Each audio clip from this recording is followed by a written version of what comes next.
bem-vindos a mais um Rivotalks, esse espaço maravilhoso de conversa que abre portas para o Rivo News, nosso resumo semanal de notícias, toda sexta-feira, 12h30, nesse mesmo canal, com tudo aquilo que você precisa saber da semana para ir para o fim de semana bem informado. E antes da gente começar, calma, eu sei que vocês estão muito ansiosos, mas a gente tem que falar que a gente tem apoio da produtora Camaleão, da Intermezzo Escola de Música, da Brasiliana Shop e também hoje com patrocínio da Insider. Essa roupa maravilhosa, que é boa de verdade e que faz você deixar seu dia muito mais prático. Nem parece que está usando social. Exatamente. E olha que é um saco usar social, né? E mais do que isso, não tem aquela coisa de ficar fazendo escolha, põe no corpo, desamassa, sabe? É a roupa prática pro dia a dia, para quem tá querendo começar o ano pensando em um monte de coisa. É a melhor escolha possível. É isso, tem QR Code na tela e link na descrição. Você clica no link, vai comprar e ainda ajuda o Rivo News. Olha que coisa boa. Por favor, tá? Pelo menos clica no link. Agora sim, vamos começar. Governador Eduardo Leite, seja bem-vindo mais uma vez ao Rivotalks. Obrigado. Já ia pegar o celular para clicar no link lá. Por favor, a gente vai mandar, governador. É isso. E ajudar o Rivo News e o Rivotalks. E se tem alguém que usa roupa social, é um governador de estado, né? Exatamente. Embora eu busque dispensar bastante aí também as formalidades que eu sempre digo que não é o cargo que tem que me envelhecer, sou eu que tenho que rejuvenescer o cargo. Por favor, né? A gente está nessa luta. E o governador já esteve com a gente em 2024. Abril de 2024. É o nosso primeiro entrevistado reconvidado. Né? Opa, muito obrigado. É o nosso primeiro reconvidado. É importantíssimo recebê-lo aqui, inclusive qualquer governador, sempre possível candidato nesse ano de eleição. Por favor. Portas abertas. Portas mais do que abertas. Governador, a nossa última entrevista aconteceu em abril de 2024. A gente foi lá no Palácio Piratini. Foi um mês antes das enchentes, né, que devastaram o estado. Talvez, eu acho que foi a pior tragédia climática que o Rio Grande do Sul já assim, do ponto de vista de extensão de atingimento, de população impactada, foi o maior desastre climático do Brasil, né? E eu acho que foi também o teu maior desafio como gestor público, sem dúvida, né? Porque, assim, a minha jornada, Gabriel, durante a minha vida pública, e especialmente no governo do Rio Grande do Sul, me impôs trabalhar com situações difíceis. Assim. Eu começo com uma crise fiscal, o Estado não conseguia pagar as contas no final do mês, atrasava salário de servidor, enfim. Depois vem a pandemia, né, que, claro, foi para todos nós, para o mundo inteiro. Mas para nós lá na gestão, especialmente demandante, né, buscando referências numa situação que ninguém sabia como lidar. Depois nós tivemos situações de estiagens secas, severas, que o Estado enfrentou. Tivemos um episódio de enchentes em setembro de 2023, em novembro de 2023 e depois em maio de 2024, a maior de todas. E de fato, como você falou, assim, se eu for comparar, por exemplo, com a pandemia, que foi uma situação que todo mundo enfrentou, muito dura, muito difícil, mas a pandemia, você estava olhando o que estava acontecendo na China, começou a acontecer na Itália, vai buscando referências, está todo mundo enfrentando ao mesmo tempo, você está buscando referências e aquilo vai tendo uma escalada ao longo do tempo que vai dando... supetão, né? Comparado ao que nós vivenciamos na enchente, não é de supetão. É de supetão do ponto de vista, se você pensar, puxa, de uma hora para outra começa uma doença a tomar conta do planeta, né? Mas, em relação ao que nós vivenciamos, em pouco mais de 3 dias choveu 2/3 da chuva do ano inteiro. Impressionante. Em metade do estado. E sobre as regiões que tem os rios que contribuem para o Guaíba, enfim. E de uma hora para outra começa a afetar 90% dos municípios do estado. Então foi realmente uma situação dramática, assim, dificílima de lidar. Muita gente nos criticou porque a gente não perguntou da enchente, mas é porque isso é uma questão que a internet, né, ela permite as pessoas esquecem de datar as coisas. A gente conversou com você antes da enchente. Hoje, quase 2 anos depois, qual é o teu balanço, assim, da resposta do governo do estado a essa tragédia? Porque tem muitos detratores. Sem dúvida. O pessoal vai sempre olhar pelo que falta fazer e não olha a jornada de tudo que se fez ao longo desse tempo. Vamos lá, a gente implementou, logo depois da enchente, você tem toda a ação de emergência, né, atendimento às pessoas que foram impactadas. Então, a gente teve 600 mil pessoas desalojadas ou desabrigadas, ou seja, que saíram de casa. Absurdo. Claro, a maior parte delas vai para casa de parentes, de amigos, enfim, de alguém e tal. Muitas delas vão para abrigos que o Estado, junto com os municípios e com a sociedade civil, organiza. Teve uma imensa mobilização da sociedade civil, que nós somos muito gratos, assim, acho que um belo exemplo de solidariedade de tanta gente. E, bom, o Estado entra com toda a ação para o restabelecimento, no primeiro momento. Você tem que reconectar energia, saneamento, estradas minimamente para poder fazer voltar a atividade. O aeroporto sucumbiu em Porto Alegre, então você precisa viabilizar malha aérea emergencial, tudo isso em coordenação com a União, com o governo federal, né? Aí tem os aspectos políticos difíceis de manejar, mas foram sendo manejados dentro do possível, né? Das circunstâncias políticas, para atender a nossa sociedade. E depois a gente cria o Plano Rio Grande, que é o nosso plano Marshall, vamos dizer assim, do reconstrução pós-guerra, é o nosso plano de reconstrução e de resiliência do Estado. Ele tem vários pilares, né? A gente consegue fazer uma negociação com a União para... que era a minha grande preocupação naquele momento. Puxa, agora está todo mundo sofrendo junto conosco. Brasília está olhando para nós, o Brasil está olhando para nós. Se nós não conseguirmos captar neste momento essa solidariedade e transformá-la em viabilização econômico-financeira da reconstrução, esquece. Depois lá na frente a gente vai ficar pedindo aqui e ali e não vai conseguir viabilizar. Então a gente conseguiu uma negociação rápida com a União para que aquilo que o Estado pagaria da dívida para a União ficasse no Estado. Porque o Rio Grande do Sul é um dos estados que tem as maiores dívidas com a União. Então isso viabiliza para nós cerca de 14 bilhões de reais ao longo de 3 anos que ficam no Estado, que o Estado mandaria, é dinheiro gaúcho, sempre digo, né, da riqueza gerada no Rio Grande, que iria para Brasília, mas que fica, né, excepcionalmente no Estado para poder financiar a reconstrução. E a gente monta um plano que tem ações em diversas frentes. Desde diagnóstico, tem que fazer batimetria, topografia de todo o estado para entender todos os problemas que a gente tenha de vazão dos rios, a questão topográfica de deslizamentos. Eu preciso ter tecnologia aplicada a isso para fazer, a partir das estações hidrometeorológicas, da rede de radares meteorológicos, dos estudos de modelagem hidrodinâmica, conseguir ter clara percepção do que vai acontecer para emitir alertas mais precisos para a população. A gente já evoluiu bastante nessa direção. Tem os sistemas de proteção das cidades, que aí a construção de diques e sistemas de proteção, onde isso se aplica, que são obras complexas, não é da noite para o dia, não é sair tocando obra de qualquer jeito, tem que fazer isso. Obras caras, densas, intensas. Assim, multibilionárias, isso. Né? A gente tá falando que envolvem os municípios diretamente. Envolve municípios, envolve a União, claro, que criou um fundo também para financiar isso, e que envolve estudos de impacto ambiental que levam tempo a serem feitos. Então a gente está nesse processo, mas é uma jornada mais longa. Então, como justamente eu vejo que é uma jornada mais longa, eu também tenho a preocupação de 2 pontos. De que esteja tudo respaldado cientificamente. Então a gente cria um comitê científico com mais de 40 especialistas de fora do governo, topógrafos, geólogos, nós temos lá meteorologistas, todo mundo que trabalha nessa área, inclusive de outras áreas, como da saúde, enfim, para ver impactos que isso tem na população e que tem que ser trabalhados, para dar respaldo ou não, ou criticar, ou sugerir em relação aos projetos que o governo vai encaminhando. Por que isso é importante? Porque quando chega, imagina, tem 14 bilhões de reais numa conta para o Estado fazer investimento. Sempre vai ter gente apresentando uma solução maravilhosa que custa muito caro para dizer, compra essa solução, né? Claro. Contrata esse serviço, isso aqui é mais rápido e tal. Então, minha preocupação é fazer o que é certo, né? Investir nas coisas corretas, que tem um respaldo científico, e não permitir que se aventure em soluções milagrosas que depois não vão entregar, mas que eventualmente vão significar movimentações financeiras grandes. Aí. Então, um comitê científico e, de outro lado, um conselho de gestão desse plano com a participação da sociedade civil, porque vai trocar governo. E boa, tem que ser uma política e boa parte do que a gente viu acontecer no mundo, né?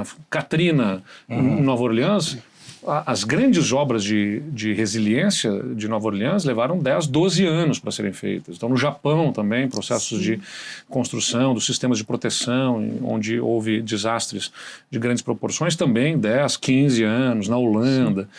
Então isso vai passar por 3, 4 governos. A gente precisa ter participação da sociedade civil acompanhando isso para evitar solução de continuidade. Então é um plano robusto do ponto de vista de governança, de estratégia para restabelecimento, para reconstrução, para resiliência, que está em atuação.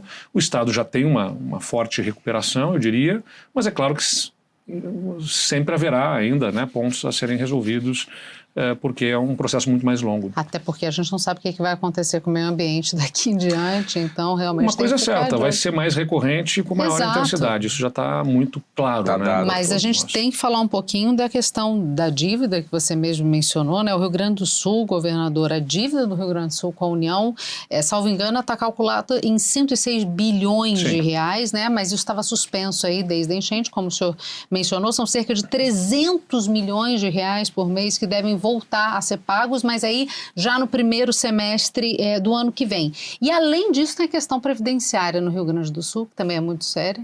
Né? São 2 inativos para cada ativo, salvo engano. É a maior desproporção fiscal, vamos dizer assim, né? Entre ativos e inativos no Brasil. E tem os precatórios, que ainda são um problemão para todos os governos, mas especialmente para o Rio Grande do Sul, que tem a maior dívida de todas. Dito isto, e a gente sabe que a questão financeira, econômica de todos os estados brasileiros é um ponto muito delicado para qualquer governador. Qual é o conselho que o senhor tem aí para o próximo inquilino do Piratini? Responsabilidade fiscal, ela se impõe, né? O estado chegou a ficar 5 anos, para ser mais exato, 57 meses, quase 5 anos, sem conseguir pagar o salário do servidor na data correta. Chegava lá no final do mês, no último dia útil, quando ele deveria pagar o salário, o estado depositava R$300 na conta do servidor, dava mais 5 dias, depositava mais R$500, mais alguns dias depositava mais R$1.000.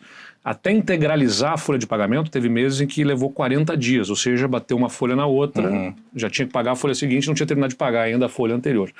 E isso durou quase 5 anos. Né? Aliás, nós acabamos de comemorar agora em novembro 5 anos de folha de pagamento em dia no estado. Então, quando eu entrei no governo, a gente entrou muito assim, determinado a fazer um grande programa de reformas, com privatizações, reforma na carreira dos servidores, que é pouco simpático ou nada simpático, né? Porque você vai tocar, por exemplo, no plano de carreira dos professores, que era da década de 70 e que previa benefícios e vantagens que o Estado nem conseguia pagar, mas que estavam lá no plano. Né? Então o sindicato estava lá cobrando, que não aceita discutir aquilo, tem que ser daquele jeito, tem que aplicar o piso salarial naquele formato, o Estado não conseguia pagar, mas o sindicato continua exigindo que aquele plano fosse respeitado. Então, não dá, tinha que resolver esse tipo de coisa. Então, nós fizemos essas reformas em plano de cargos e salários de policiais e de professores ao mesmo tempo. Questões delicadas. Muito delicadas. E conseguimos fazer, mesmo que tivesse 10 mil manifestantes na frente do palácio no dia da votação, mas não teve paralisação de serviço, não teve caos no serviço público, não teve greves, porque mesmo que fossem medidas muito duras, nosso governo nunca quis passar por cima de ninguém. Eu fui nos sindicatos, eu recebi os sindicatos, a gente fez dezenas, centenas de reuniões, ouvindo demandas, onde nós pudéssemos ceder eventualmente, que não quebrasse a espinha dorsal, como eu digo, né? Não tornasse o nosso plano inviável, né, para o Estado, nós cedemos. Então, eventualmente, você pode fazer algumas concessões aqui e ali, em temas que não são centrais, para poder criar um ambiente que viabilize esse grande programa de reformas. Isso é a política, né? Isso é a política que a gente faz dentro de casa, eu sempre digo, né? Um casal, se um não fizer concessão para o outro, esquece, não tem vida possível dentro de casa. Então, o Estado conseguiu equalizar, conviver melhor com os seus problemas. Eu sempre digo, não é que como são problemas estruturais, eles estão ainda lá. A gente está convivendo melhor com eles. A gente criou espaço no orçamento ao reduzir o déficit previdenciário, que seria de 15 bilhões de reais por ano, se nós não tivéssemos feito as reformas, para 9,8 bilhões no ano passado. Então são 5 bilhões de reais a menos que eu tenho que tirar do meu orçamento para pagar o déficit da Previdência, e isso me abre espaço para poder fazer investimentos, inclusive pagar a dívida com a União, que não está sendo paga nesse momento por questão excepcional. Mas se eu não tivesse criado esse espaço no orçamento, ia ter menos ainda. Eu não teria então o conselho é conversa. Não teria nem dinheiro sobrando para fazer, né, para conseguir fazer esse fundo de reconstrução. Corre juros em cima dessa carência? Não, na negociação que nós fizemos com a União é apenas a correção da inflação. Tá. Então foi uma negociação interessante, embora eu questione, sim, o tratamento que a União dá ao Rio Grande do Sul. E eu sempre faço questão de dizer, não estou questionando o governo de plantão. Isso de todos os governos. Do Bolsonaro, do Lula, do Temer, do Fernando Henrique, né? Porque o ponto é, A União dirige a diversas regiões do Brasil uma série de políticas de incentivo, e eu não estou defendendo que tire nada de ninguém, quero deixar muito claro isso. Mas tem fundo constitucional que pega receita do imposto de renda, do IPI, e dirige para o Nordeste, o Norte, o Centro-Oeste. Você tem companhias de desenvolvimento como o Codevasf, com orçamento federal. Você tem o Distrito Federal com fundo constitucional. Você tem isenções de IPI para a fabricação, para a instalação de indústrias automotivas nessas mesmas regiões. Você tem Zona Franca em Manaus, enfim. A região Sudeste tem os seus orçamentos turbinados por royalties de petróleo. E no Sul, o Rio Grande do Sul, especialmente, não tem fundo constitucional, não tem política tributária de desenvolvimento, não tem os royalties, e ainda tem que tomar cerca de 10% da sua receita e mandar para Brasília. Então, ou seja, não só não nos dão o que dão para os outros, como nos tiram uma parte substancial do que é nosso.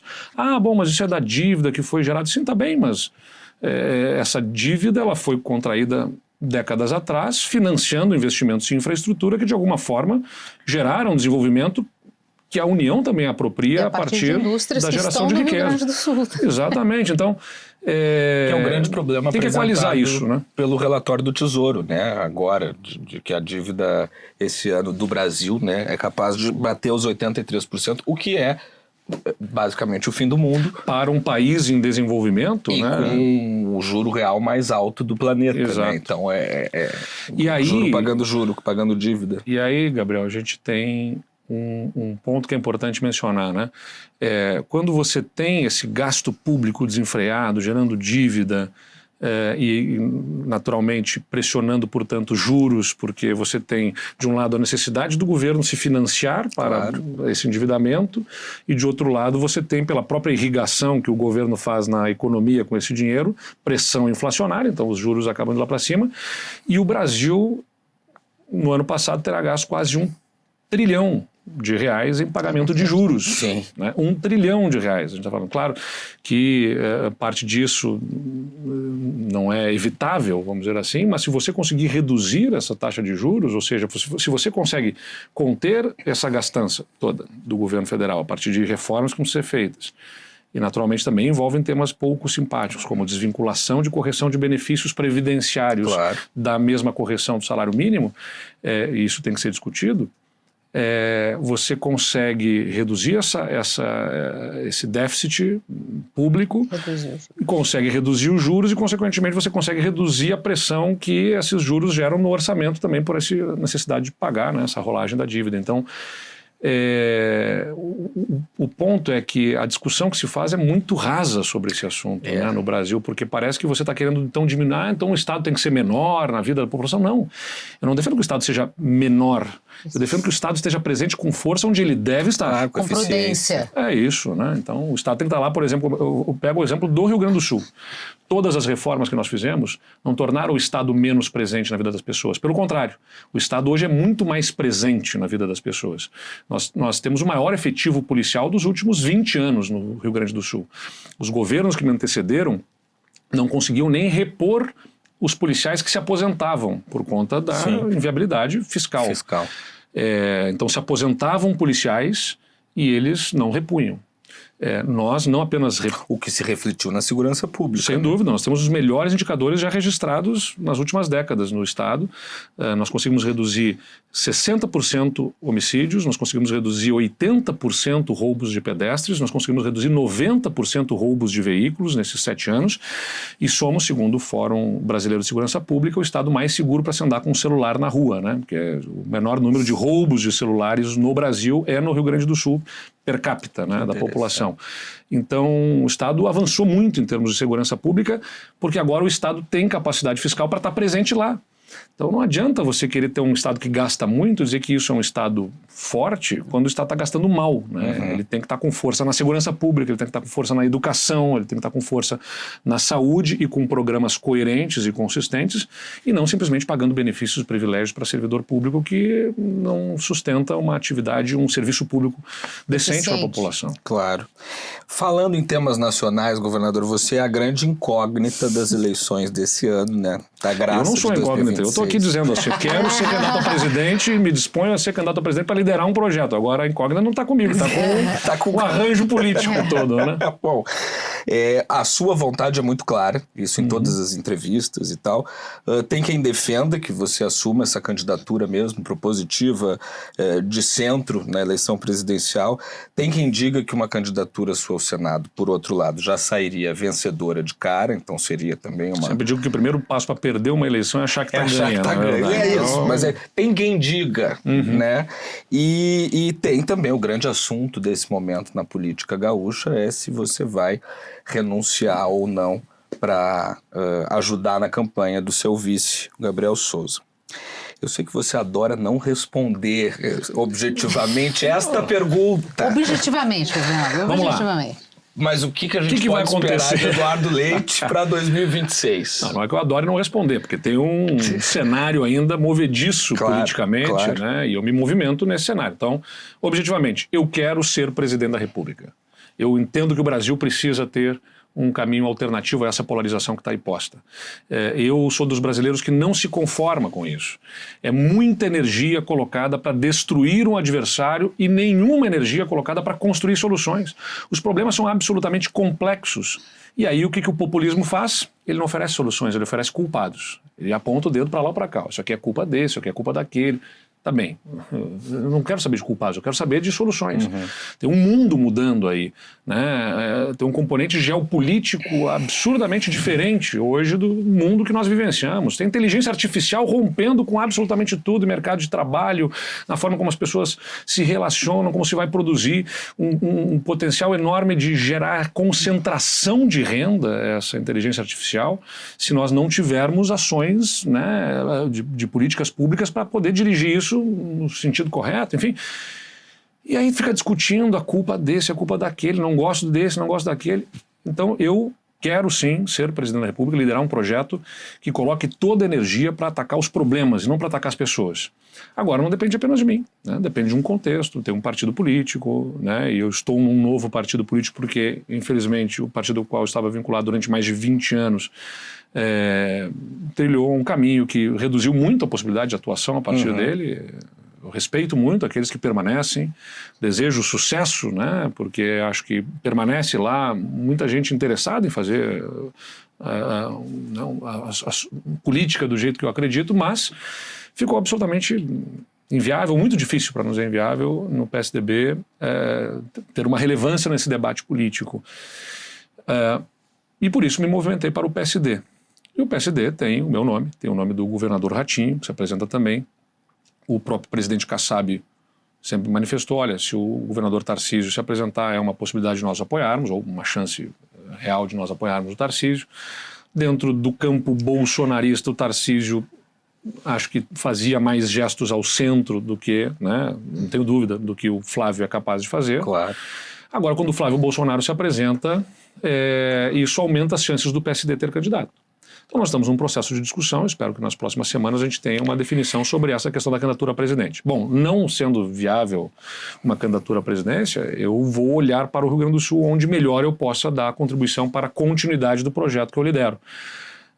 E que tem o nome do Gabriel como aquele preferencial e natural, embora haja outros nomes que se apresentem. Claro. O nosso secretário de Desenvolvimento Econômico acaba-se de deixar o cargo para, né, sair do cargo, como é deputado estadual, Hernani Polo, que se apresenta nos progressistas como uma alternativa.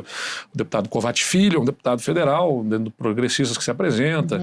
Então é uma discussão que deve haver dentro desse campo e eu trabalho para que a gente mantenha essa unidade. E aí isso pode envolver, eventualmente, que eu permaneça no cargo, liderando esse processo sucessório, ao invés de ser um candidato ao Senado. Então de fato, as coisas estão se movimentando ainda e não depende da minha vontade. O Senado é o que menos te agrada, pelo jeito. Não é o que menos me agrada, é super importante a função de senador, né? Com certeza, mas eu digo para o teu momento. Eu me sinto mais vocacionado para o executivo, onde eu me realizo mais pessoalmente, né? Não estou dizendo que não seja importante uma função de senador e nem que eu deixasse de exercer com muita ênfase, com muita dedicação. Agora, onde mais me realizo, me sinto útil, gosto de trabalhar no executivo, formulando política pública, tomando decisões, encaminhando as ações. Você especializou para isso, né, governador? A minha jornada política acabou me proporcionando isso, né? E se alguma coisa pelos caminhos que a política me apresentou, acabou me formando para gerir crise, né? Sim. Um amigo meu, quando viu os problemas do déficit público, ele me mandou lá uma notícia justamente dizendo, olha, os relatórios da União apontam que em 2027 o orçamento vai estar consumido praticamente todo por despesas obrigatórias, não vai ter mais espaço para despesas discricionárias, vai faltar recursos para manter serviços básicos e tudo mais. Ele me mandou a mensagem, está ficando do jeito que tu gosta, não é verdade? Poxa vida, quando é que eu vou poder governar na bonança? Sempre com problema. Não, porque o que vem se dizendo muito, inclusive o próprio ministro Fernando Haddad falou isso no ano passado, que a eleição desse ano agora de 2026, na verdade, quem ganhar é quem ficar em segundo lugar, né? Porque o prêmio da presidência não é exatamente... Não vai ser simples. Porque a gente não escolhe o momento, né? Então, assim, a gente está na política e assume de acordo com as circunstâncias que vierem. Claro. Então, e para fazer transformações. Então, falando sobre as circunstâncias, a gente sabe que a eleição ela é filme, ela não é retrato, né? Ela vai acontecendo ao longo do tempo. Quando o senhor foi para o PSD, muita gente achou esquisito, porque o próprio presidente Gilberto Kassab já disse inúmeras vezes que a primeira opção era o governador Tarcísio, a segunda opção seria o governador Ratinho Júnior, e o senhor seria esse terceiro colocado no ranking do partido para disputar as eleições presidenciais. Só que isso tudo foi antes do ex-presidente Jair Bolsonaro indicar o filho dele, Flávio, que de alguma maneira foi um pouco inesperado, né, para grande parte dos analistas. E a gente sabe que nem o governador Tarcísio nem o governador Ratinho se sentem exatamente confortáveis em peitar uma candidatura de um filho do ex-presidente Jair Bolsonaro. Eu tenho duas perguntas. A primeira, você se sente confortável com essa posição? E a segunda, o Kassab banca essa afirmação do terceiro... a segunda tem que ser dirigida ao Kassab, mas eu vou dizer a minha leitura, a partir do que converso com o presidente Kassab. Sim, me sinto confortável para fazer esse enfrentamento. Eu acho que o Brasil... Eu tenho defendido uma despolarização do país, ou pelo menos uma desradicalização. Agora, para fazer o enfrentamento do processo eleitoral, eu entendo que o centro não deve ser simplesmente algo no meio dos dois. Ele tem que ser um terceiro polo. Né? Ou seja, o que é um terceiro polo? Tem que polarizar com os polos, tem que mostrar justamente essas diferenças marcantes que nós temos com as ações de cada um deles e a forma de fazer política de cada um deles. Do meu jeito, que não é fazer ataques pessoais, não é tentar simplesmente destruir cada um dos adversários, mas sim mostrar claramente as inconsistências, a falta de respostas que eles têm para os problemas reais da vida da população e conseguir apontar um caminho diferente. Então, me sinto confortável, até porque, entre os nomes que aqui foram citados, eu fui aquele que, nas eleições passadas, ousou não se abraçar nem no Lula nem no Bolsonaro.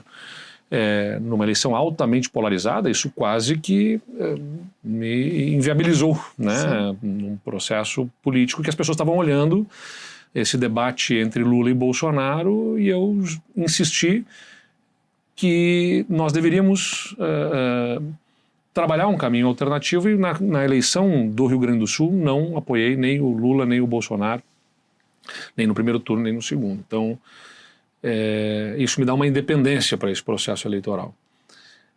A segunda pergunta, que é relativa ao presidente Kassab, acho que sim, ele tem dado demonstrações de que, se o governador Tarcísio fosse o nome, como eu disse, acho que o governador Tarcísio tem, embora a sua vinculação, que eu divirjo, né, em relação ao presidente Bolsonaro, mas ele tem muitos gestos concretos na forma como governa aqui em São Paulo, em direção à moderação. Embora tenha também falas nas quais eu divirjo, próximas, né, do ex-presidente Bolsonaro, acho que ele faz gestos e movimentos que permitiriam ter esse diálogo, e eu sempre disse, né, na hipótese do governador Tarcísio ser um candidato a presidente, que mereceria o nosso apoio, é ele quem tem que vir para o centro e não nós que vamos bolsonarizar. Acho que esse era o ponto, né, importante a ser destacado.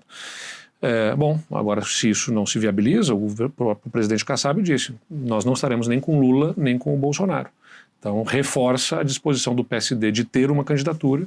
É claro que o governador Ratinho, que tem bons índices de aprovação no Paraná, tem naturalmente um nome que está presente claro. na população por conta, inclusive, da trajetória do pai, enfim, tem um ponto de partida melhor. Mas eu acho que nesse momento, tenho frisado também, não é nas pesquisas que eu vejo, pela minha trajetória, 21 anos de vida pública, embora sei que os meus 40 anos parece bem mais aqui, porque, como eu falei, foi crise fiscal, enchente, pandemia, um monte de coisa, eu sei que parece mais, mas alguma coisa que eu aprendi neste momento, a pesquisa é muito pouco relevante do ponto de vista das intenções de voto. Você tem que captar dessa pesquisa o humor, a percepção do eleitor, os sentimentos, enfim, o que ela está dizendo, né? Para a minha interpretação do conjunto dos dados que estão nas pesquisas que eu tenho acompanhado. O eleitor brasileiro não está satisfeito com o governo, o presidente Lula não é o seu sonho de consumo, mas se tiver que ser ele para evitar a volta de algo radical, mais próximo, né, ao ex-presidente Bolsonaro, muitos acabarão votando nele, mas vai ser a 7ª eleição dele, né? Sim, e um eventual 4º mandato não é exatamente algo que conecte a um Brasil que a gente queira ser, é um Brasil do passado. Então, tem espaço para algo novo. Muitos não querem o presidente Lula por um 4º mandato, mas também refutam a ideia, né, de alguém da família Bolsonaro. Alguns querem a qualquer custo tirar o PT e acabam votando na família Bolsonaro. Enfim, tem várias coisas ali que têm que ser interpretadas, mas uma coisa para mim é clara. Muitos brasileiros estão insatisfeitos com essa polarização, desejam um caminho de maior moderação, e eu insisto que a moderação não significa ausência de posição. Eu tenho posição muito clara sobre os diversos assuntos. Qualquer um que você me trouxer aqui, eu vou estabelecer a minha posição. A única diferença que eu tenho em relação a esses mais radicais é de que eu respeito quem pensa diferente. Eu não acho que quem pensa diferente é alguém que seja do mal intencionado e que deva ser exterminado. A gente dialoga e entende as ideias dos outros. Numa chapa puro sangue, o senhor topa ser vice? Não faz muito sentido, Cecília, renunciar ao mandato em abril para ser vice. Historicamente, a chapa é composta lá na hora das convenções. Claro. Não tem nada na história, pelo menos que eu me lembre agora, de um vice definido com 3, 4 meses de antecedência numa chapa. Bom, então, vamos supor, a única hipótese que isso aconteceria seria se eu renunciasse para ser candidato ao Senado e depois, na última hora, houvesse uma composição. Mas a sinalização poderia ser dada anteriormente. Eu não tenho problema com isso, mas não é o que eu estou buscando, entendeu? Porque eu defendo um projeto alternativo. Se tivesse, assim, tem alguém que lidere um projeto diferente, mais próximo do que eu penso, eu poderia compor uma chapa. Eu não estou na política buscando ser simplesmente isso ou aquilo. Tem que ser fazer alguma coisa, né? Eu preciso aglutinar 2 perguntas, porque o senhor já respondeu muita coisa aí nesse meio do caminho, mas na entrevista de 2 anos atrás, quase 2 anos atrás, que a gente... você conversou com a gente no Palácio, você falou exatamente quase a mesma frase que você mencionou aqui, que era a questão de não polarizar, ser um terceiro polo, que a gente brincou, extremo-centro. Diz que o problema não é a polarização, mas sim o fato do centro não polarizar junto. Não ser realmente esse outro caminho. Mas nada mudou. Eu queria saber por que não mudou, mas eu preciso já emendar para não perder o embalo aqui, que a gente tem um esquema de membresia, temos um Rivo de Ouro, e o Ademir lhe mandou uma pergunta aqui, que vai um pouco também na linha disso, então aí a gente mistura tudo. Tá aqui o Ademir. Governador Eduardo Leite, sou Ademir, de São Paulo. É um privilégio poder fazer uma pergunta para o senhor. Um estado que eu adoro, Rio Grande do Sul, estive muitas vezes como turista e sabe que o senhor tem uma excelente imagem aqui entre nós paulistas. A minha pergunta, com relação ao futuro, essa polarização que vivemos, infelizmente acho que deve perdurar por mais alguns anos, como o senhor vê o futuro depois que Lula e Bolsonaro não estiverem mais no mapa?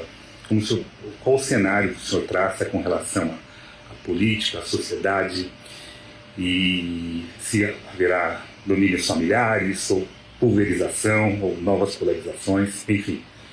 Eu gostaria muito de ouvir sua opinião. Muito obrigado, um abraço, Cecília, Gabriel, Vidal e ao governador. Então é isso, um para trás, 2 para frente, né? Por que nada mudou nesses 2 anos e qual seria esse futuro? Bom, obrigado pelo abraço aqui do Ademir também. Por que nada mudou? Porque não tem um processo eleitoral deflagrado, né? Quem está discutindo a eleição nesse momento são os críticos, os analistas, né? Quem está envolvido, mas na vida da população, o que elas conhecem é Lula e Bolsonaro. Então, não vai ter grandes mudanças em termos de posicionamento de uma candidatura diferente, na minha leitura, especialmente que busca a moderação, porque a moderação nas redes ela rende menos, né? Você tem menos curtidas e compartilhamentos a partir de posições sensatas e muito mais a partir de estridência, né? Então, até um processo eleitoral ser efetivamente deflagrado, com a campanha eleitoral, com as entrevistas, com as pessoas conhecendo as opções, pouco vai mudar, eu acredito. Porque é paradoxal, né? As pesquisas mostram que a população está exausta da polarização, Exato. mas mostram também que ela é refém dela ao mesmo tempo. Claro. Ela tem uma preguiça de Nós estamos sempre debatendo a polarização de alguma forma, né? Você vai para aqueles programas em algumas emissoras de televisão, de notícias, que fazem debates, estão lá sempre um lado e o outro. Então ela está reforçando aquela polarização e pouco colocam alguma posição alternativa. Enfim, então ela está sempre se retroalimentando. Um está sempre falando do outro, então, né, você tem duas bolhas, uma falando da outra, isso gera uma parcela substancial da população falando um do outro, na verdade. Mas então, tem como vencer sem vender salvação? Como eu disse, acho que vários acabam optando pelo Lula porque querem evitar o Bolsonaro, mas não são exatamente tão felizes assim com o Lula, e vice-versa. E no centro, e você tem pessoas que estão buscando, já não gostam dos dois e querem... Anseiam por algo diferente. Algo diferente. Eu diria que numa campanha eleitoral é importante uma candidatura, nesse sentido, buscar lá atingir na hora certa 15% a 20% e as coisas acontecerão por gravidade, porque aí se viabiliza algo de diferente e começa a atrair esses que estavam optando por um dos polos, mas vem finalmente uma viabilidade de algo que não é a sua antítese, ou seja, estou votando lá no candidato A para evitar o B, não vou nem citar nenhum nem outro, depois fazer um corte para dizer, né? Estou votando no candidato A para evitar o B, mas aí surge o C e eu vejo viabilidade nele, bom, tá bem, estou evitando o B e estou botando alguma coisa nova, apostando em alguma coisa diferente. Então, eu acho que isso pode acontecer. Eu acho que também, respondendo a essa pergunta de por que nada mudou, eu preciso falar do meu lado, porque eventualmente alguns me demandam, Eduardo, tu tens que polarizar mais e brigar mais com os dois polos. Eu digo, eu busco fazer isso com a noção da responsabilidade institucional do cargo que eu ocupo. Eu não vou abrir guerra deflagrada com o presidente da República que foi eleito. Eu posso não gostar, divergir, discordar, mas eu sou o governador do estado do Rio Grande do Sul e tenho um presidente da República que foi eleito. E nós temos uma relação que institucionalmente deve estabelecer. O que eu estou dizendo é o seguinte, eu vejo colegas governadores meus que abrem uma guerra, né, declarações virulentas, às vezes, em relação ao presidente. Sim. Eu penso, puxa vida, mas que... eu não posso falar em meu nome sem esquecendo que eu governo para 11 milhões de gaúchos, que as minhas falas terão consequências do ponto de vista institucional sobre o meu estado e a minha população. Então, no momento que eu deixar de ser governador para concorrer a um cargo, vamos supor que eu venha concorrer a presidente e deixe o cargo, bom, então eu tenho a liberdade de poder me posicionar de uma maneira mais enfática com as minhas afirmações, né, que polarizem com esses dois outros polos, sem gerar qualquer tipo de prejuízo para o meu estado. Então, acho que isso também acaba respondendo essa pergunta, por que nada mudou? Do meu lado, na polarização que eu defendo, eu não me sinto à vontade para fazer um enfrentamento declarado, porque eu respeito o cargo e a cadeira que eu ocupo. O senhor está querendo ser prudente nesse cenário, governador? Como assim? É a ousadia da ponderação. Né? Eu sempre digo hoje em dia, realmente. É isso. Num mundo de gente gritando, coragem tem aqueles que têm a capacidade de tentar, né, silenciar um pouco e moderar as coisas. Então, essa ousadia da ponderação, essa coragem de sensatez, vamos dizer, nesse mundo tão difícil, complexo, é o caminho que eu entendo que é o único possível, é o que eu vou continuar buscando. Aliás, eu não vou moldar minhas atitudes ao sabor dos ventos. Eu acho que uma campanha eleitoral, também tenho defendido isso, ela é momento de você trazer ideias, debater caminhos e buscar viabilizar uma candidatura. Mas eu não vou moldar as minhas ideias e o caminho proposto aquilo que melhor vai se encaixar na circunstância, porque eu acho que ela é também um momento de letramento, de, vamos dizer assim, Com certeza. de trazer debates, ideias que, mesmo que não tenham ainda chegado à sua hora, precisam ser debatidas porque um dia chegarão, né? Ou não, mas enfim, mas se a gente acredita naquelas ideias, a gente tem que aproveitar um momento como esse. Bom, mas o Ademir fez uma pergunta, e o Ademir perguntou sobre o futuro. Bom, Lula vai para uma 7ª eleição, eventualmente para um 4º mandato. Sendo eleito ou não, tudo indica deve ser a sua última eleição. Não sei, pode ser que possa concorrer outras vezes. E o Bolsonaro também está inelegível, preso nesse momento, enfim, então tudo também indica, há uma expectativa de que essa seja uma última eleição destas duas lideranças com participação mais efetiva. É difícil fazer uma projeção, né? Mas o Lula foi um aglutinador até aqui da esquerda.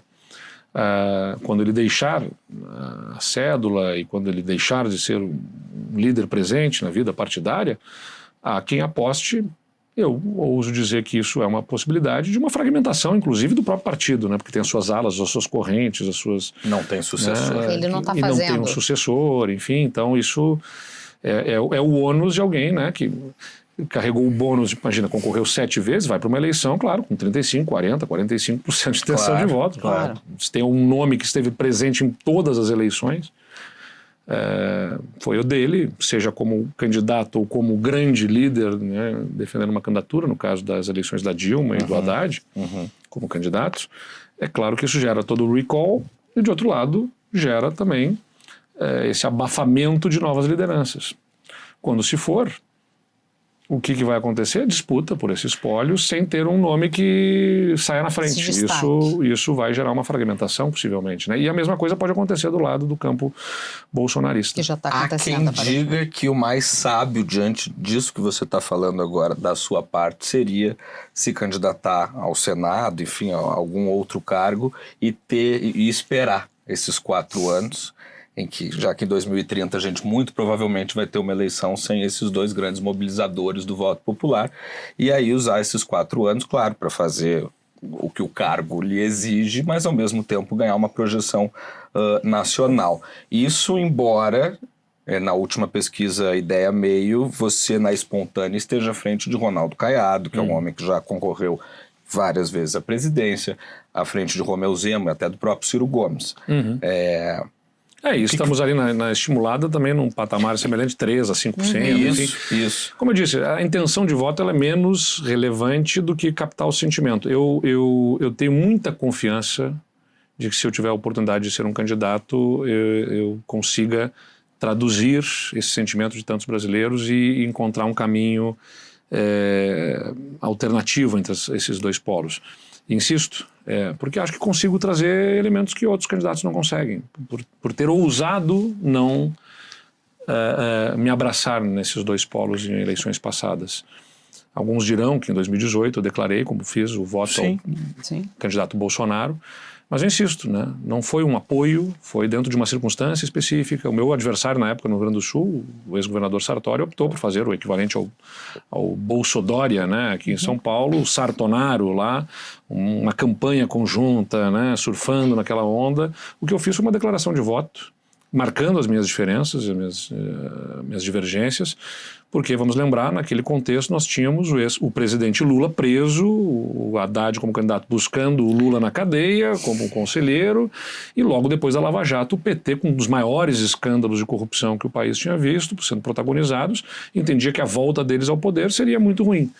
Mas não era feliz com o meu voto declarado ao candidato Bolsonaro, e fiz questão de marcar isso, né? Fiz uma declaração de voto com muita crítica, inclusive perdi muitos votos no segundo turno por conta disso.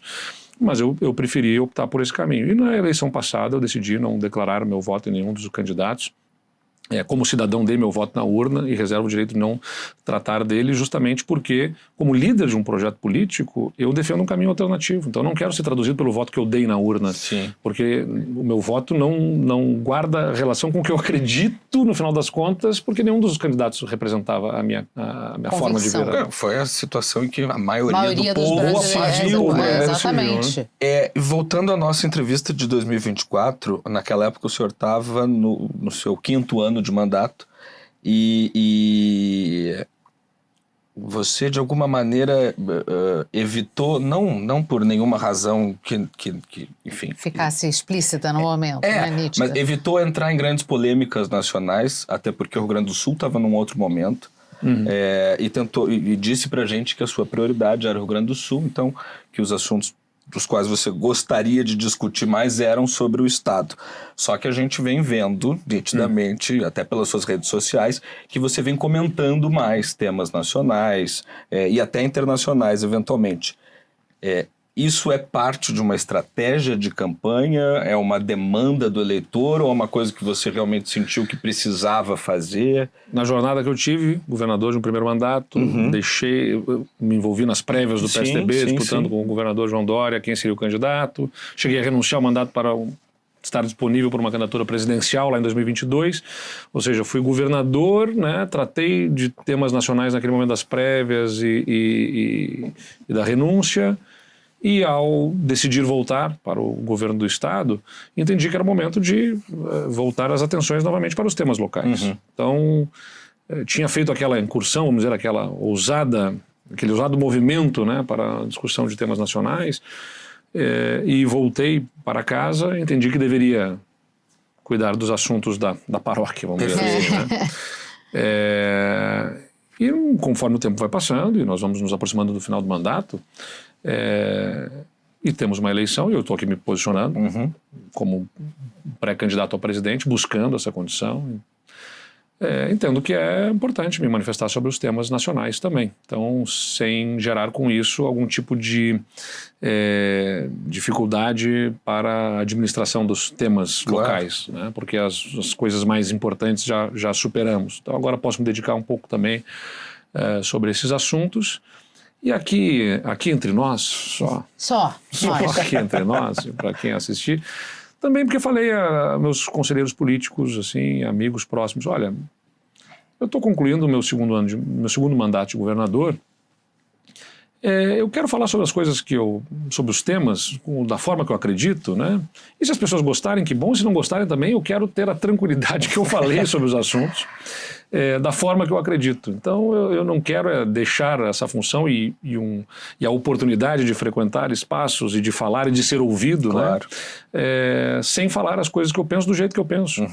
Agora, se as pessoas vão gostar ou não vão gostar, que se gostarem, que bom. Se não gostarem também, ou seja, eu quero ter a tranquilidade que eu falei. É uma necessidade sua de se posicionar nesse momento. É isso. Eu acho que, como eu falei, agora recentemente teve o tema da Venezuela. Né? E a minha assessoria vai reclamar, puxa vida, vai trazer o tema que foi divisivo lá, na verdade. Mas eu falei as coisas, tudo é. Eu falei do jeito que eu acredito. Ora, Maduro é um ditador e tem que ser chamado pelo nome, né, como ditadura, que é o que estabeleceram conjuntamente no seu grupo na Venezuela, e a esquerda não tem coragem de dizer isso. Agora, de outro lado, o movimento que os Estados Unidos fez abre um precedente perigosíssimo, porque e as pessoas não se dão conta, e a direita não quer enxergar isso, que tá bem, os Estados Unidos fez de acordo com o teu entendimento político de que aquilo era o certo, mas isso significa que um outro líder de outro país, ou mesmo dos Estados Unidos ali na frente, que possa divergir de você, faça a mesma coisa em direção contrária, em relação a democracias e tudo mais. Então, a jornada da humanidade, da civilização é mais longa, e as pessoas olham para o curtíssimo horizonte que nós temos, da nossa geração, ou de 4 anos, ou de 8 anos, ou seja, de um período de tempo, sem perceber que tudo que se faz agora abre precedentes e vai gerando consequências. Então, se a gente estabeleceu justamente uma ordem no direito internacional de um princípio de não intervenção, é porque no passado se fizeram intervenções que resultaram em grandes guerras, né, em grandes conflitos, que não podem ser admitidos. Então esse precedente é perigosíssimo, né? E isso tem que ser percebido. E é possível condenar a ditadura? Então quando eu falo o que eu falei ali, eu apanho dos dois lados, mas eu vou falar o que eu acredito do jeito que eu acredito. E quem não gostar, como dizia um amigo meu, põe açúcar. Exatamente. É possível condenar a ditadura venezuelana e também uma intervenção estrangeira. Claro. E a gente vai letrar as pessoas nesse sentido. É o nosso objetivo, tentar letrá-las. Eu fico pensando, eu confesso que eu paro para pensar, mas gente, que tipo de de conexões que eu posso fazer para fazer as pessoas entenderem, mas tem gente que não quer entender, mas... É isso. E oportunistas que vão pegar e distorcer, né? Teve gente distorcendo a minha fala na direita lá, especialmente influencers de direita, para dizer, o Eduardo está defendendo o Maduro, mas gente, eu começo criticando, eu começo falando que o cara é um ditador de um regime que faz o povo sofrer e tudo mais. Agora, o fato de eu divergir da ação americana não significa que eu estou defendendo o cara. A gente tem que buscar todos os caminhos de ajudar a Venezuela a se redemocratizar, como, aliás, não está acontecendo nesse momento, apesar da ação americana. Até porque é isso, quem quiser ter o mínimo trabalho de olhar é a vice do Maduro. Exatamente. Que continua lá, mas enfim. Com uma possibilidade, inclusive, de endurecer o regime, né? Opa! E você realmente se mete nessas coisas, né? Assim, se joga. Teve a assinatura da definição de antissemitismo. Sim, também, exatamente. Você foi muito criticado, eu estava lá, inclusive. A gente precisa tomar posição sobre esses assuntos que são civilizatórios, sem dúvida nenhuma, que são de valores que a gente deve perseguir como humanidade, né? Buscar como civilização, como eu disse, avanços civilizatórios que são importantes. E nesse tema da Venezuela, ainda estava falando, tentar traduzir para as pessoas. Olha, eu também teria talvez um governo mais eficiente e mais rápido em atender as demandas da sociedade se eu não tivesse que fazer licitações e tudo mais, se eu não tivesse que passar leis na Assembleia, enfim. Ser ditador às vezes pode ser muito mais fácil, mas isso que óbvio você está querendo dizer. Mas por que a gente não faz assim? Por que a gente não permite que governos façam sumariamente e obriga a observar uma jornada e tudo mais? Porque a liberdade que se dá para um bom governante é a mesma que se dá para um mau governante. Então não interessa, mas o cara é bom, o cara é do bem. Pô, eu sou um cara do bem, não tenho nada nas minhas costas que possam me acusar de desonestidade, de corrupção, de nada. Então, poxa, me dá liberdade para poder contratar do jeito que eu quero, fazer do jeito que eu quero, fazer mais rápido para a população, aí não preciso passar nada na Assembleia, posso fazer... A liberdade que derem para mim é a mesma liberdade que terá um futuro governante que eventualmente não seja tão bacana assim. Então, quando você estabelece esses freios, né, a possibilidade de ação de governantes, como é no direito internacional, insisto, o princípio de não intervenção, é justamente porque não interessa se o cara está fazendo aos teus olhos para uma coisa boa. Se você dá a liberdade de ele agir daquela forma, essa liberdade também vai ser a liberdade de um governante com outras intenções, tiranos. Né? E agora a gente tem uma pergunta bastante especial da uma colega. Pessoa que ele conhece bem. Que o senhor conhece bem, Dona Kelly Matos, grande jornalista do Rio Grande do Sul, colega de Gabriel. Colega de Rádio Gaúcha Zero Hora. De Rádio Gaúcha Zero Hora. E eis a pergunta de Dona Kelly Matos. Opa. Que bom estar aqui com você. Oi, Gabriel. Obrigada. Que bom estar aqui com vocês. Obrigada pelo convite. Um beijo nas meninas, na Cecília, na Manu e em toda a tua audiência. Governador Eduardo Leite, que bom estar aqui, que honra. E vou imediatamente para a minha pergunta, que é num cenário que o senhor se coloca, já se colocou algumas vezes com a intenção de concorrer à presidência da República. A gente está diante de um cenário que sabemos que o seu partido tem um outro pré-candidato, Ratinho Júnior, mas eu quero perguntar muito objetivamente. Alguns candidatos, pré-candidatos, já colocaram que, se vencerem as eleições, vão anistiar todos os envolvidos nos atos de 8 de janeiro. Eu cito Ronaldo Caiado, Romeu Zema, de quem o senhor inclusive é próximo, e eu lhe pergunto, o senhor, em caso assumisse a presidência, anistiaria? Acha correto anistiar todos os envolvidos? E também, numa conexão com essa pergunta sobre o projeto da dosimetria, que reduz as penas dos condenados, se o senhor votaria a favor desse projeto, pela redução das penas, inclusive do ex-presidente Jair Bolsonaro. Oi, Gabriel.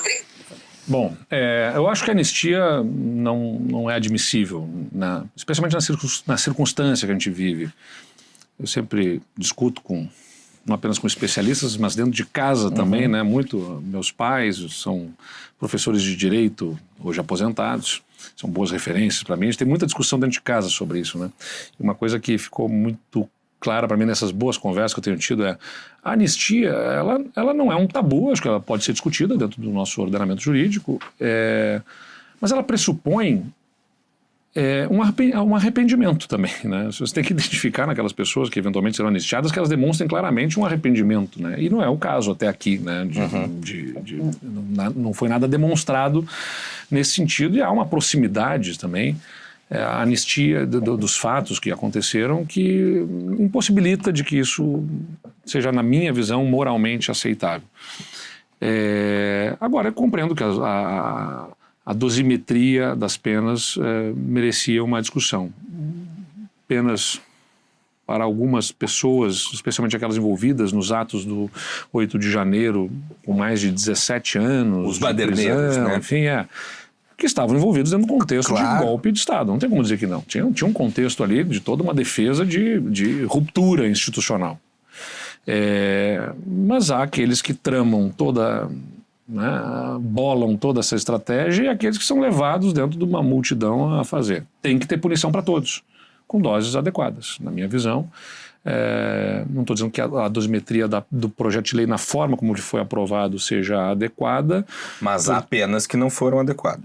Mas há penas que não foram adequadas. Eu tenho essa impressão, sim. E eu estou dizendo aqui porque eu confesso que eu não tenho aqui a leitura mais detalhada do projeto de lei para as janelas que ele permite, inclusive para benefícios em outros crimes, né? Que tenho visto alguns também especialistas dizendo que se permite abrir teses ali de favorecimento também de criminosos em outros crimes, inclusive, o que é preocupante. Então, assim, a gente tem que trabalhar na lógica de buscar, sim, pacificação, mas eu não acho que a anistia pacifique, né? Porque a anistia, ela tensiona também, porque você tem uma parte da população que diverge disso e você vai beneficiar com retirar simplesmente todas as penas de pessoas que cometeram crimes, seja o do golpe ou seja o de depredação do patrimônio público. Eu tenho pavor dessa palavra hoje em dia no debate público, a pacificação, porque normalmente pacificação no Brasil significa ser leniente com quem fez coisa demais. Né? Então, assim, exatamente, isso tem que ter consequência. A própria, acho que uma característica marcante daqueles que estão mais à direita é justamente a defesa de que, olha, quem cometeu o crime tem que ter punição. Eu concordo fortemente com essa... Como é que você vai ver o cara que bolou uma estratégia de um golpe de Estado? E mesmo aquele que depredou o patrimônio público, claro, não ter consequência nenhuma, não ter pena nenhuma para o que fez, não é coerente, inclusive, com o que esta direita defende. E que, como eu disse, eu concordo. Então, se a pessoa incorreu num crime, tem que ter consequência. É pedagógico, né? Para ela e para toda a sociedade. Sim. Falando em anistia e dosimetria, vamos falar de um assunto bem tranquilo, assim, que é o Supremo Tribunal Federal. Tem um movimento muito forte, governador, nos bastidores da política nacional. Eu venho ouvindo isso de várias fontes, tanto de Brasília quanto de outros estados. Tem até o envolvimento de grandes empresários no financiamento mesmo de candidaturas ao Senado, cuja principal plataforma seja um enfrentamento mais altivo do parlamento em relação ao que vem se chamando aí de desmandos do Supremo, que, na minha avaliação, vem acontecido com certa recorrência. A gente tem visto muito isso no escândalo do Banco Master, um envolvimento assim, quase promíscuo de alguns ministros com esse caso. Como é que o senhor avalia atualmente as posições do Supremo e dos seus ministros, e como que você se posicionaria sobre essa discussão de impeachment de ministros do Supremo? Porque isso agora virou uma pauta, né? E vai ser uma pauta dessa eleição também. Acho que se for identificado claramente que há ministro que tenha ajustado a sua posição num processo em função de benefícios que tenha recebido, tem que ter impeachment. Acho que ninguém pode ser intocável na República. Agora, você não pode banalizar esse instituto. Você não pode dizer, discordo das posições, o ministro é muito duro, né? Ou seja, um campo político acaba divergindo, como aconteceu no processo da prisão do ex-presidente Bolsonaro, e gera uma pressão sobre um dos ministros e uma pressão política para um processo de impeachment. Então, eu não acho que um ministro possa ser intocável. Tem que haver, se houver clara demonstração de corrupção, no final das contas estamos falando disso, né? Alguém ter sido favorecido porque contratou escritório, por não sei o quê, porque ganhou alguma coisa para num processo atuar, essa pessoa precisa responder por isso e, no caso da Suprema Corte, um processo de cassação, de impeachment é previsto constitucionalmente, inclusive, e deve ser levado a efeito. Agora, eu acho que além de tratar sobre isso, a gente precisa tratar de reformas constitucionais que melhorem as instituições do país para conduzir numa direção que blindar absolutamente nunca vai se blindar. É possível ser totalmente... onde houver seres humanos, eu sempre digo, sempre vai ter as virtudes e os defeitos dos seres humanos, mas como é que a gente consegue criar mecanismos para, de alguma forma... evitar, reduzir chances de problemas. Por exemplo, em relação à Suprema Corte, eu acho que tem que revisar a possibilidade de decisões monocráticas, ela tem que ser algo absolutamente restrito.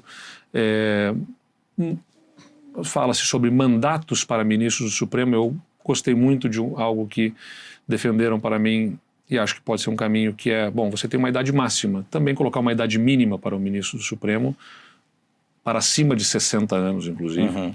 Não que eu entenda que devam estar lá apenas pessoas de mais idade, mas você conseguir ter pessoas que estejam realmente interessadas num fim de carreira e não para, a partir do Supremo, estabelecer uma carreira para, saindo dali, abrir um escritório e vender pareceres, enfim. Sim. Acho que tem que ter um código de ética, de conduta dos ministros também, que evite exposição em eventos, palestras e uma exposição pública farta. Está sendo proposto pelo presidente Fachin, né? Então, acho que essas discussões precisam ser feitas para a gente poder aprimorar institucionalmente aquela que é a corte que, no final das contas, interpreta a Constituição e diz como é que as coisas serão aplicadas a partir da Constituição. E numa Constituição tão extensa como a do Brasil, acaba se debruçando sobre absolutamente todos os assuntos, né? É isso. A gente está se encaminhando para o fim, mas eu tenho uma pergunta que me surgiu aqui durante a nossa conversa. Você falou sobre inteligência artificial como uma potencialidade, né, a ser trabalhada com políticas públicas, mas a gente tem também uma questão muito séria de deepfake, né? E isso certamente vai estar muito presente nessa campanha desse ano. A gente, assim... nós que somos jornalistas, a gente tem um letramento digital, tem vezes que você vê um vídeo e você fica na dúvida. Chega a ser... E deixa eu só fazer uma observação. Outro dia eu vi uma frase que é sensacional. Preocupe-se menos... Era um artigo de alguma revista internacional dizendo: preocupe-se menos com o seu filho tão ligado nas ferramentas digitais. Preocupe-se mais com seus pais. Totalmente, que é uma inversão do início da internet, né? É isso. Eu lembro que quando chegou o computador em casa, meus pais viviam dizendo, cuidado, não fala com estranhos. E hoje em dia é o contrário, a gente tem que avisar, não cai no golpe do Pix. Isso é mentira, né? Esse vídeo isso certamente vai ser uma das grandes questões da eleição desse ano. Enorme desafio, né? Enorme desafio, sem dúvida nenhuma. Porque, e é impressionante, né? A inteligência artificial que eu falei aqui sobre tudo que ela traz de potencial, ela vai dar para a humanidade, como já está dando, um choque de produtividade numa escala e numa velocidade jamais vistas. Nós tivemos ao longo do tempo esses choques a partir de revoluções como a Revolução Industrial. Exato. A própria internet, mas durante um tempo muito mais longo, numa escala que foi ganhando esse tamanho ao longo de um tempo maior. Agora você tem uma pancada, né, numa escala global muito rápida de transformação. E a gente está falando, estava vendo justamente algumas entrevistas falando sobre, por exemplo, né, o sujeito que é economista e que ao invés de precisar contratar um programador para desenvolver o aplicativo para ele poder fazer a gestão melhor das suas análises econômicas, ele lança num aplicativo, numa plataforma de inteligência artificial, né, generativa, o pedido da programação e já vem todas as linhas de programação para poder desenvolver o aplicativo e entregar para ele o que ele precisa, e ele faz isso ao longo das férias dele agora, nos últimos 10 dias. Então, até profissões mais ligadas a áreas humanas também. Absolutamente. Tem gente que está fazendo consulta via ChatGPT. Exato. Psicanalista. E isso vai ser cada vez mais profundo em todas as áreas. Então tem muitos benefícios que virão, tem muitos desafios que virão. Isso vai aumentar. A análise que se faz, né, justamente, você vai ter uma concentração em potencial aí de renda, e até geograficamente, vamos pensar assim, você vai ter países que vão sair na frente, que detêm as empresas, as grandes empresas de softwares que desenvolvem, então saem na frente e vai concentrar mais renda naquelas pessoas com perfil que conseguem utilizar essa inteligência artificial em seu favor, em detrimento da grande massa e da maior parte do planeta.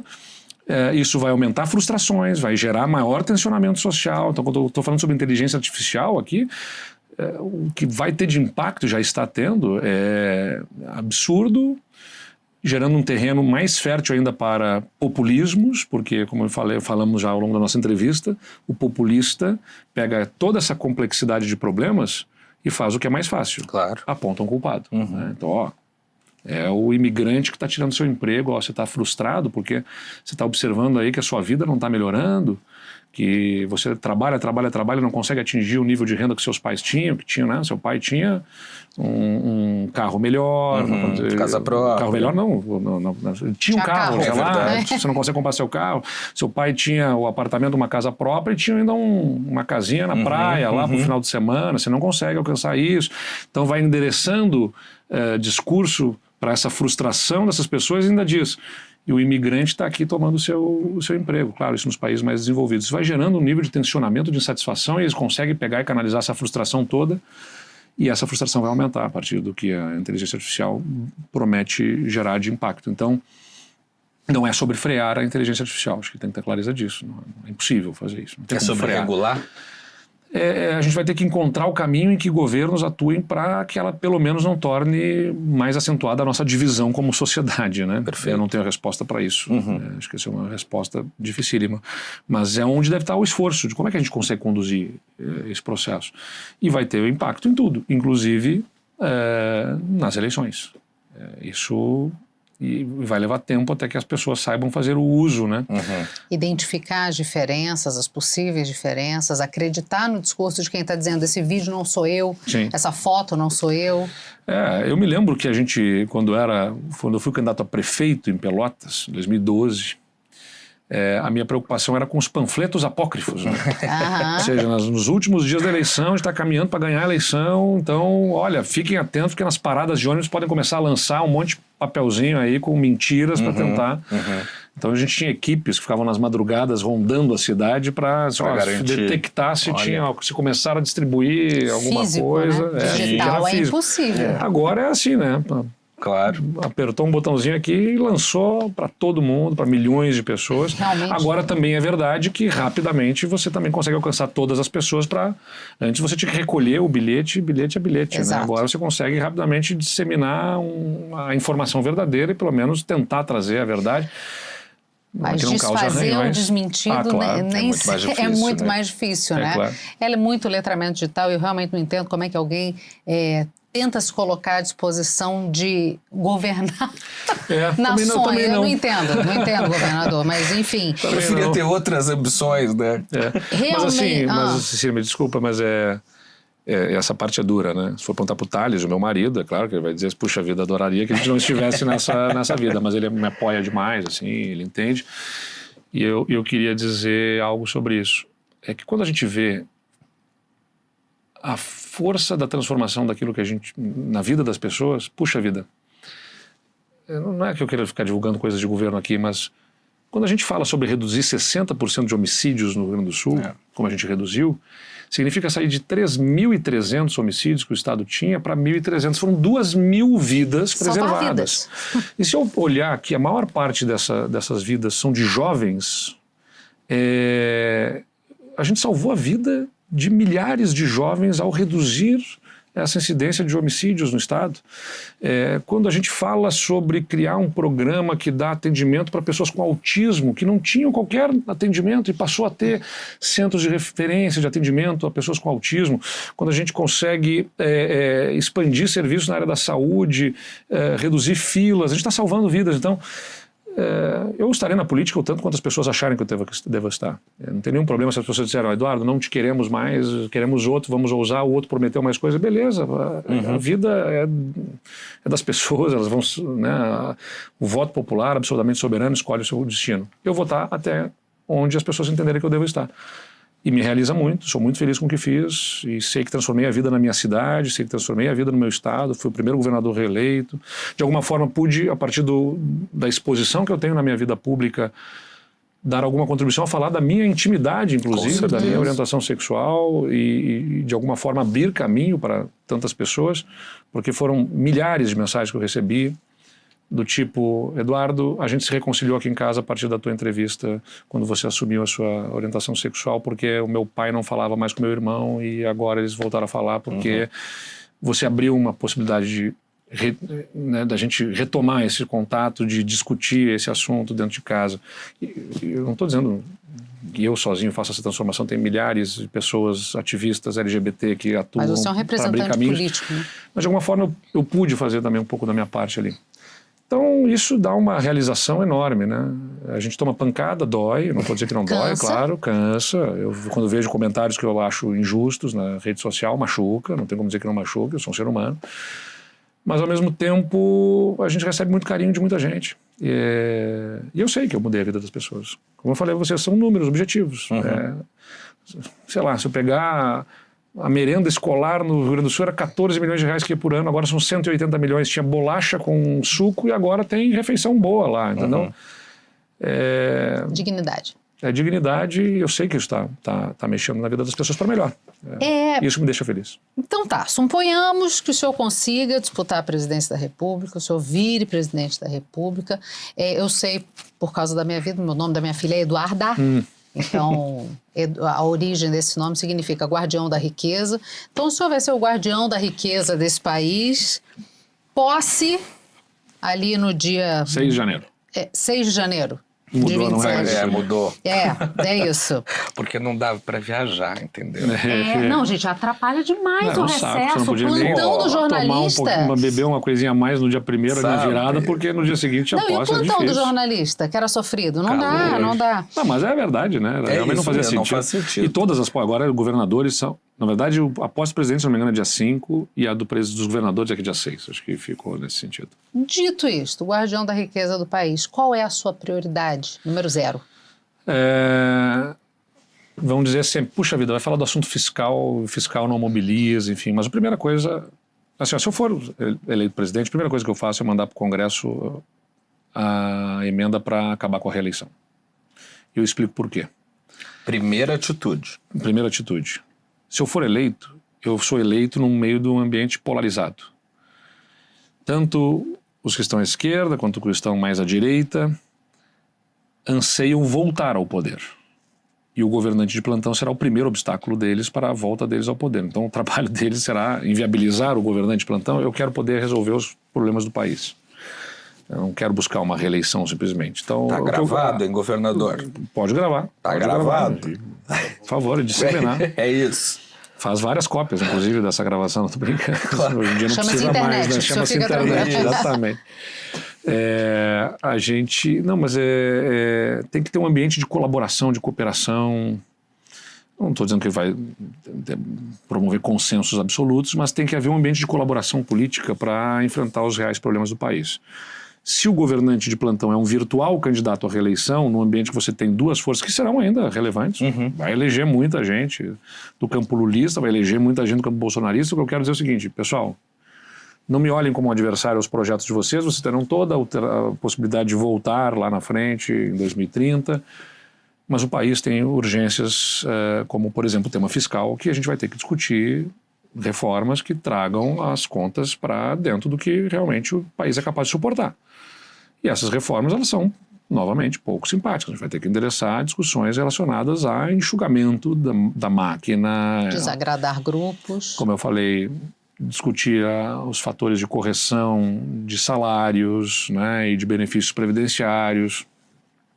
E termos a clareza de mostrar para a população de que isso não é tirar da população, simplesmente. Isso, aliás, para poder fazer isso, vai ter que fazer enfrentamento também dentro do serviço público, dos privilégios, dos benefícios, de altas castas do serviço público, né? Fazer com que teto seja teto para valer dentro do poder do serviço público. Não dá para ser rooftop, como eu já vi, né? Porque bota um teto, mas vai botando coisa em cima. Né? A indenização por isso, e bota mais um benefício ou outro, um penduricalho, e que não é contabilizado como salário. Então o teto vira rooftop, vira... né? Puxadinho. Cobertura. Uma cobertura. Então, vai ter que discutir aqueles temas que pegam em geral a população e vai ter que discutir os que pegam grupos privilegiados dentro do serviço público ao mesmo tempo. Isso é duro, antipático. Então, por isso que tem que ter esse ambiente político melhor. E agora, é claro, como eu falei, o grande ponto do país é como é que a gente consegue aumentar a produtividade.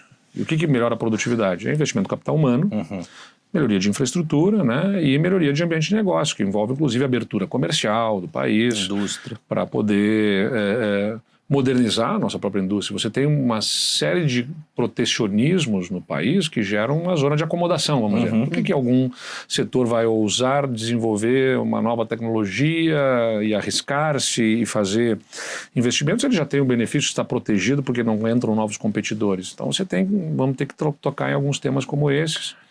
Aqui no país tudo é meio delicado. E tem muita produtividade para conseguir realmente governar em 4 anos e fazer tanta coisa, né? Eu não tenho expectativa de resolver todos os problemas do país, mas eu acho que a gente pode tocar naqueles pontos críticos que geram maior mobilização em direção ao que interessa para o futuro. O Gilberto de Benstein, jornalista, ele pedia para todo candidato à Prefeitura de São Paulo que assinasse um documento dizendo que não deixaria o cargo no meio para concorrer ao governo, ao Senado.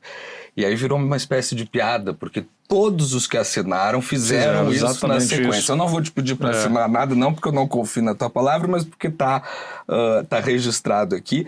Mas eu acho que é o único que fala a respeito de acabar com a reeleição. Não sei, assim, eu insisto que acho que... Eu entendo a tese da reeleição. Em tese, você tem um mandato de... Alguém traduziu. É um mandato de 8 anos com um referendo, um plebiscito no meio sobre a continuidade ou não daquele governante. Mas eu insisto, acho que especialmente dentro do contexto político que a gente vive no país, é um grande problema essa figura da reeleição. Eu defendo, do ponto de vista da estrutura política, que nós fôssemos parlamentaristas, que tivéssemos menos partidos, né, voto distrital, tem uma série de mudanças do ponto de vista... Quem quiser saber mais a respeito dessa posição do governador, na nossa entrevista de 2024. A gente, de certa forma, está dizendo, não precisa repetir tudo agora, já está. Não, para dar mais engajamento no nosso canal. Fica tranquilo. Vai lá e acessa lá que tem coisa boa também naquele. E então, assim, uma coisa para mim é certa, dentro da configuração política que a gente tem no país, a reeleição acaba sendo um grave problema limitador de tocar nos temas sensíveis. Eu fui o primeiro governador reeleito no Rio Grande do Sul, sem querer ser candidato à reeleição, para falar a verdade, porque quando eu ousei ser candidato a governador, eu sabia que teria que fazer muitas coisas antipáticas ao mesmo tempo. Um grande conselheiro e amigo meu, que é o Aô de Cunha, um economista bastante respeitado, ele, quando eu me apresentei como pré-candidato, ele disse: Eduardo, tem noção do volume de coisas que precisam ser feitas no Rio Grande do Sul e que o Estado jamais demonstrou apetite para fazer 1/10 dessas coisas, porque sindicatos muito fortes pressionando contra, receio, e várias vezes os governantes pensaram justamente isso. Não vamos fazer as coisas mais antipáticas para poder buscar a reeleição, depois a gente faz. E a reeleição não veio. Claro. Então eu ousei fazer as coisas pensando, eu não sou candidato à reeleição, vou fazer o que tem que ser feito e vamos embora. E acabou que, na verdade, tendo feito todas as coisas antipáticas, eu me tornei o primeiro reeleito. Porque teve resultado. Então, mas não estava buscando aquilo, a circunstância política estava altamente polarizada, como eu disse. Se eu não fosse um candidato, o nosso campo político ia se fragmentar e, por o segundo turno, iriam justamente os dois polos com os quais a gente tinha maior divergência, né? Era a visão que a gente tinha e acho que está muito claro para todo mundo no campo da política, no Rio Grande do Sul, que isso aconteceria. Se eu não fosse candidato, então o vice-governador que tinha assumido o cargo, que era o Ranolfo, meu vice-governador, e o Gabriel, que é hoje meu vice-governador, os dois seriam candidatos. Um abriria mão para o outro, que não faria sentido para os dois, para os seus partidos políticos, que um abrisse mão para o outro. Não porque fossem birrentos ou qualquer coisa, porque a circunstância política não permitia isso. Então eu acabei me tornando candidato para poder promover essa união e conseguir enfrentar os dois polos do PL e do PT com chance, como de fato acabou sendo acertado. Agora, sobre o país, eu realmente entendo que o papel do governante é governar, fazer o seu papel, o seu trabalho administrativo e formar novas lideranças para poder dar sequência, que é justamente mais um dos pontos onde o presidente Lula falha, na minha visão. Não forma e não abre espaço para essas novas lideranças dentro do seu campo político. E está aí, um dia ele vai esgotar a sua participação na política e não se abriu espaço justamente para que novas lideranças surjam, o que vai gerar uma fragmentação. Uma fragmentação dentro do seu próprio campo. E tem um outro ponto, só para dizer, ainda que o país vai precisar enfrentar, que é o tema da segurança pública, né? Que tem que nacionalmente ter a liderança do presidente. Como no Rio Grande do Sul, eu não tenho dúvida que fez diferença eu ser o líder das reuniões que mensalmente acontecem do nosso programa de segurança pública, mobilizando os principais atores do Estado, então o presidente do Tribunal de Justiça, do Procurador-Geral de Justiça, do Ministério Público, inclusive de órgãos que não são vinculados ao Estado, como Polícia Rodoviária Federal, Polícia Federal, todos participam de uma grande reunião que a gente faz mensalmente, acompanhando os indicadores regionalmente, identificando onde é que temos fragilidades e elaborando junto contramedidas. Se é uma prioridade para o país, tem que ser uma prioridade na agenda do presidente da República. Não adianta, vou escolher agora acaba o presidente Lula de escolher um novo ministro da Justiça, mas pode colocar a pessoa mais preparada, com mais autoridade sobre o assunto. Se o presidente não liderar esse processo, nós temos um país que é de dimensões continentais, uma federação com governadores, num ambiente que exige criar confiança entre as partes, né? Então, uma fronteira gigantesca. Uma fronteira gigantesca, o crime organizado alastrando seus tentáculos aí por, inclusive, instituições públicas. Então, se o presidente não capitanear esse processo, a coisa não vai funcionar, né? Tem que criar um ambiente de confiança onde todas as partes se envolvam, entendendo para onde estamos indo, e assim haja a possibilidade de compartilhamento de informações e de estratégia. Não adianta aprovar PEC ou lei que seja, pode criar o que for, pode aprovar a lei que for, não pode fazer uma lei mandando, vai integrar e compartilhar dados. Se não tiver ambiente politicamente favorável, não vai acontecer. E é o papel do presidente da República criar isso, né? Mas não é uma pauta sobre a qual o presidente Lula e o PT tenham disposição de atuar. A minha visão é essa, porque eles têm aquela visão que até tem parte, né, de razão, que olha, tem um fenômeno social que precisa ser entendido, enfim, mas tá bem, eu concordo. Só que depois que o cara entrou no mundo do crime, é crime e tem que enfrentar. Quando a gente vê a pesquisa dentro do Complexo da Penha sobre a operação, que mostra que 86%, 80 e tantos % dos moradores concordam em peso com o que aconteceu lá, apesar da gente saber que existe esse componente social. Tem que ter olhar social, e sensibilidade social não pode se confundir com falta de firmeza do lado da política de segurança pública. Então o sujeito, olha, o Estado falhou, a sociedade falhou, todos nós falhamos quando se criaram condições socialmente desfavoráveis que geraram com que alguém sucumbisse ao mundo do crime. Sim, foi uma falha coletiva e nós temos que corrigir isso. Mas aquele sujeito se tornou um criminoso que está desafiando a autoridade e as regras de convivência e tem que fazer um enfrentamento duro, sob pena de nós não conseguirmos nunca trazer a paz e a harmonia que a gente deseja. Né? Agora, governador, se nada der certo, se não for o Senado, se não for a presidência, ano que vem o senhor vai estar no período sabático incrível, tem sempre o Big Brother. O senhor entrar e com a maior premiação que tem. Exatamente. É a cara dele. Tem ainda Big Brother, gente. Puxa vida. Ainda tem mais essa. Muito obrigado por me desejar essa aí. Foi só para ter aquele toque Rivotox. Isso. O senhor já conhece. Descontração. Mas obrigado aqui. Para mim, acho que é uma oportunidade sempre da gente conseguir compartilhar um pouco da nossa visão E uma que eu posso dizer aqui é a seguinte: quero ser presidente, não quero ser Big Brother. Pode ser. Embora a nossa vida seja quase como Big Brother. Onde se movimenta para todo mundo. É a mesma. A gente entende que o Brasil precisa evoluir em diversos sentidos, mas ainda tem coisas que só vendem lá nos Estados Unidos. E o nosso apoiador é uma redirecionadora de importados, a Brasiliana Shop. Que e eles paga os impostos. Pagam os impostos todos. Não é só uma contrabandeadora. Ela manda as coisas dos Estados Unidos. Mas tem coisas, às vezes, taxas. que só tem por lá. Isso aqui é uma caixa de coisinhas que tem por lá. Opa, muito obrigado. Obrigado pelo pode conhecer presente também, aqui. Obrigado pela gentileza. Coisinhas cheirosas, coisinhas de comer. Tá pesadinho. Tá divertido, é divertido. Você tá me dando sua caixa simbolicamente para mostrar, fazer a propaganda. Não, é só isso mesmo. Muito obrigado, governador. Obrigado a Muito vocês obrigada. e obrigado a quem teve paciência aqui de me ouvir mais uma vez. Imagina, Isso aí. obrigadíssima. É isso, né? Tá dado. Sexta-feira, 12h30, Rivo News, pra Até você porque vai que... ser um 2026 intenso, como vocês já notaram. Não, vai ser tranquilo. Não é? Vai ser bem tranquilo. Nos vemos na sexta, 12h30. Esperamos vocês.